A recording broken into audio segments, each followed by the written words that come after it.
Okay, just to summarize. Bismillah, alhamdulillah, salatu wassalamu ala rasulullah. In this blessed month of Ramadan, first I invite all people who are listening, watching, viewing to realize one thing. That it is in this month something special happened. This is the month in which Allah revealed His final revelation, the Quran. This Quran came as a guidance. We are violent all the time. Let's move away from this heckler. So, the Quran came as a guidance and a proof and evidence for that guidance. Surah 9:5. Kill all the What it means then, sacred after the we sacred need month, to kill take the everyone. opportunity After the sacred month is finished, kill study everyone. and explore. Okay, one more time we go there, one more time. The answer is this, right? Okay. The answer is this. So he said, We take the opportunity to reflect, to study, to understand the Quran. Because the Quran not only is a guidance itself per se, it has its own evidence along with the guidance. So Muslims, try to reflect and study and ponder on the Quran as much as you can in this blessed month of Ramadan.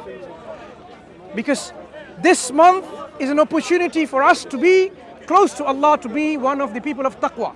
Because Allah made fasting in this month and revealed the Quran in this month. And the fasting is prescribed to us and to those who were before us so that we can be the people of taqwa, ahlul taqwa, muttaqun.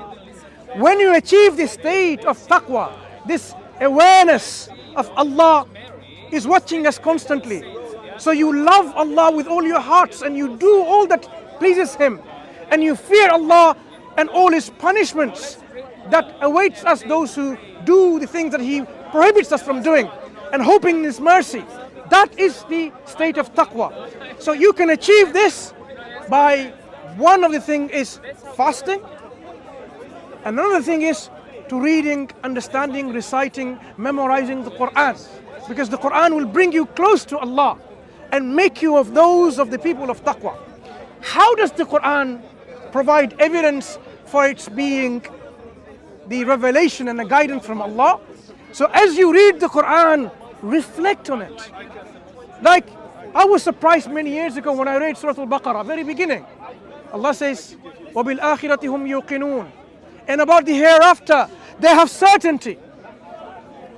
Only to discover there are at least 4 instances of examples in Surah Al-Baqarah where Allah gives examples of how He gives life back to the dead. How He gives life back to the dead, so that we will have no reason, intellectually or otherwise, to doubt about the resurrection, to doubt about the hereafter, so that we will have certainty in the afterlife, that Allah can bring us back to life again. 4 examples at least. I would like to invite you to read the Baqarah again, Surah Al-Baqarah, and find those 4 examples where Allah talks about how He gives life back to dead. So when you read the Quran with reflection. Don't rush to read the Quran and finish it in a day or in a week or in a month. It was desirable that you finish the Quran, but try to read the Quran with this reflection and understanding. There are many apps available. Many apps. Whether you're an Android user, whether you're a user of iPhone. There are a couple of them are very good. I want to share with you one app which I'm finding very interesting. So maybe you can use this app along with others that you use and then reflect on the Quran.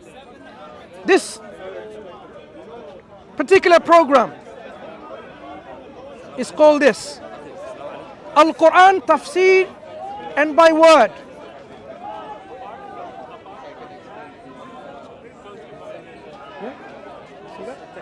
What this particular program is, why I like it personally, and I am going through, this has a word for word translation underneath in English and few other languages as well as Bengali or Bangla, right? If you want to know what this particular, because you want to increase the vocabulary, Arabic words meaning as you go along and read. Like what does the word here, for example, la'ana means? It says curse. Click on it and it gives you the meaning. La'ana, noun, meaning curse. And then it gives you the root word. If you want to find la'anat, what it will do, it gives you, look, 41 times the root occurs. And it gives you all the ayats of the Quran, and you can choose the meanings and translations and commentary as well. So the understanding of this word will increase because you can see the context of where this root word occurs and the meaning it has in various contexts. So as you go along, yanzurun, yanzuru, nazar. So if you type in yanzur, all the verse with yanzur 12 times, and you can read all the ayats of this particular word that occurs. Or you can click on the word nazara and it's 129 times and see all the different derivations of these words. That increases your understanding of this word.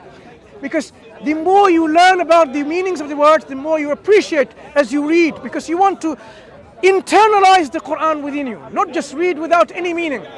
Imagine you go to a doctor and doctor gives you a prescription for your particular illness, and then you bring that prescription, piece of paper, you fold it up and you put it in this, what is called a taweez, right? And tie around your arm or around your neck. Is that going to help you? That's a prescription. Allah gives the prescriptions of so many problems that in our life. He says, what are we going to do with the Quran? Just somehow make taweez and hang on our neck, on our shoulders? Or are we going to, just like the doctor's medicine, they will go and get it dispensed and take the medicine from it? Understand the Quran. Understand it. And apply that in your lives. When Allah says, backbiting is forbidden. Backbiting is forbidden. Allah gives an example. A backbiting is someone like eating the flesh of your dead brother. How repulsive. Who would want to eat the flesh of your dead brother? That's how repulsive backbiting is. If you understood the ayah that backbiting is of that nature, you would stop backbiting.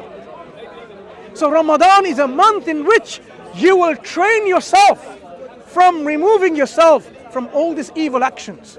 Backbiting being one of them. Lying is another. Cheating, mocking, insulting. These are behavioral issues.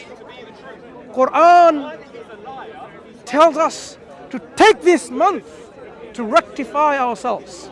So this is one very interesting app that I found very useful, and I'm reading it. Talking about apps, there are various other apps. If you know Arabic, Golden Quran. By the way, this is an iPhone. I'm sure there are Android equivalents. This is a brilliant app to use. This particular app has a wealth of features, an encyclopedia with it. So I want to know the tafsir of this ayah. So as you can see, it's already giving me different options. Yep. Mu'jam, Tafsir al-ayah, Asbab al-nuzul, Ma'ani al-kalimat, the meaning of the words, I'rab, how the grammatical declensions are, Sarf as well, how the word changes from this and so on. So to give you an example what Sarf is, Afawna, I'rab is this.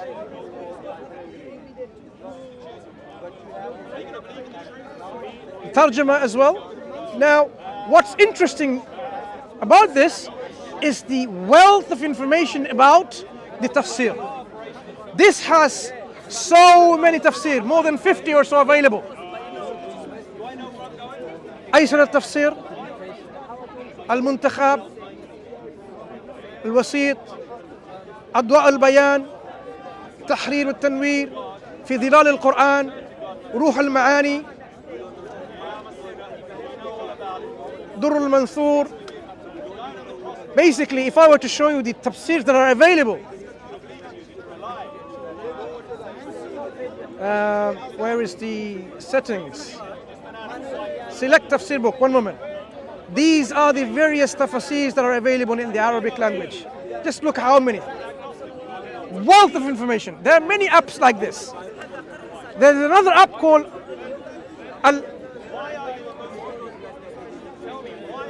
This one here. Bayanul Quran.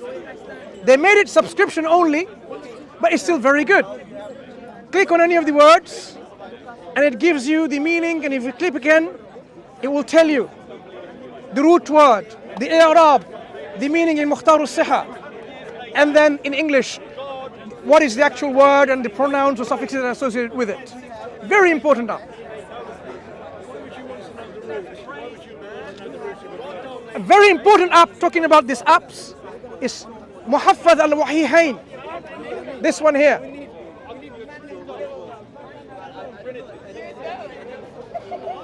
Muhaffaz al-Wahihain. If you really want to listen to different qira'at, of other qira'ah, of Shu'ba, of Warsh, al-Nafi', or Qalun al-Nafi', or Duri, or Susi, or Hamza, or Khalaf, you can read the Mus'haf in those qira'at. You can actually listen to even the matan, the text of various hadith books in audio. So when we're talking about the facilities that the Quran can provide in terms of its technological advancements, utilize it. Don't just waste your time in social media and say, let me see what's up, let me see what's going on and so on. Open up the Quran and go and start reflecting on the ayat of the Quran. The more you ponder and more you reflect, the more you increase your iman, because the more you internalize the Quran within you. Okay? So just wanted to share with you some of the apps that are available in the iOS platform. I'm sure they're available similarly in Androids. So if you haven't seen those programs, go and get them and start utilizing them. So how does Allah then, to summarize, to provide us the evidence with the guidance? Allah gives us reasons as He goes along giving the guidance. For example, Allah says, كَيْفَ تَكْفُرُونَ بِاللَّهِ وَكُنْتُمْ أَمْوَاتًا فَأَحْيَاكُمْ ثُمَّ يُمِيتُكُمْ ثُمَّ يُحْيِيكُمْ ثُمَّ إِلَيْهِ تُرْجَعُونَ. How can you disbelieve in Allah? كَيْفَ تَكْفُرُونَ بِاللَّهِ وَكُنْتُمْ أَمْوَاتًا, when you were dead, when you are lifeless. If you were to ponder on this ayah, you will see how Allah is engaging with the people who don't believe in God. أَفِي اللَّهِ شَكٌّ فَاطِرِ السَّمَاوَاتِ وَالْأَرْضِ. How can you have doubt in Allah, who is the one who split the heavens and the earth? Allah is not only telling you that He exists, but He's telling you how He exists by evidence. فَاطِرِ السَّمَاوَاتِ وَالْأَرْضِ. The one who gives hayat to the one which is dead. And He's going to cause us to die again. Why do we die? Have you ever wondered why we die? Because it is in our programs to die. We are programs within our genes to die. So that's Allah says He will cause us to die. What causes us to die? Nothing causes us to die except what's been already programmed. So if you reflect on this, you'll realize how Allah is giving us guidance as well as the evidence from our guidance. So take the month as an opportunity to come closer to Allah, to become more and more of the people of taqwa. Jazakumullahu khairan. Assalamu alaikum wa rahmatullahi wa barakatuh.